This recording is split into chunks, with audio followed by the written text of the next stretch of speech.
ఒక సినిమా తీయడం ఎంత కష్టమో దాన్ని ప్రేక్షకుల ముందుకు తీసుకెళ్లడం కూడా అంతే కష్టం. అందుకే ఇప్పుడు దర్శకులు సినిమాను తెరకెక్కించడంలో ఎంతో జాగ్రత్తలు తీసుకుంటారో ప్రచారంలో కూడా అంతే కేర్ తీసుకుంటున్నారు. అప్పట్లో పబ్లిసిటీ కోసం ప్రత్యేకంగా డిజైనర్లు ఉండేవారు. కానీ ఇప్పుడేం జరుగుతుంది అంటే డైరెక్టరే అన్నీ తానే ప్రచార బాధ్యతలు తీసుకుంటూ సినిమా అనౌన్స్ అయిన దగ్గర నుంచి రిలీజ్ వరకు తనదైన స్టైల్లో ప్రమోషన్ చేస్తూ సినిమాకు మంచి హైప్ తీసుకువస్తున్నారు. ఈ ఫార్ములాను ఎంతో బాగా పాటిస్తూ అందరికీ ఆదర్శంగా నిలిచిన వ్యక్తి రాజమౌళి. బాహుబలి తర్వాత RRR సినిమాకు ప్రపంచవ్యాప్తంగా గొప్ప పబ్లిసిటీ ఇచ్చి సినిమా ఆస్కార్ వరకు వెళ్లేలా చేసిన ఘనత ఆయనదే. ఆస్కార్ ని దేశానికి తీసుకొచ్చి చరిత్ర సృష్టించాడు. ఇక ఇప్పుడు అనిల్ రావుపూడి కూడా అదే రూట్ లో వెళ్తున్నాడు. సంక్రాంతికి వస్తున్నాం సినిమాతో స్టైలిష్ ప్రమోషన్ స్టార్ట్ చేసి భారీ హిట్ సాధించాడు. నిర్మాత దిల్ రాజు నష్టాల నుంచి బయటపడటానికి అనిల్ ప్రమోషన్ స్ట్రాటజీ దోహదపడింది. ఇప్పుడు చిరంజీవి సినిమాకి కూడా అదే ఫార్ములా వాడుతున్నాడు. నయనతార ఎంట్రీకి సంబంధించిన వీడియోను రఫ్ ఆడించేద్దాం అంటూ విడుదల చేసి అందరినీ ఆకట్టుకున్నాడు. సినిమా రిలీజ్ వరకు ఇదే తరహా పబ్లిసిటీ చేస్తూ హైప్ క్రియేట్ చేయాలని అనుకుంటున్నాడట. ఇదే ఫార్ములాను ఇప్పుడు యంగ్ డైరెక్టర్లు కూడా ఫాలో అవుతున్నారు. తాజా ఉదాహరణగా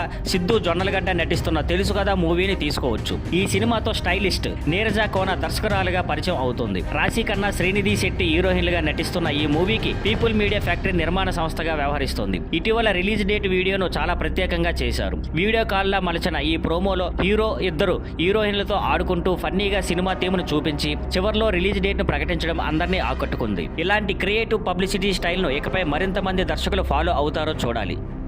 thank you for watching. Please like, share and subscribe.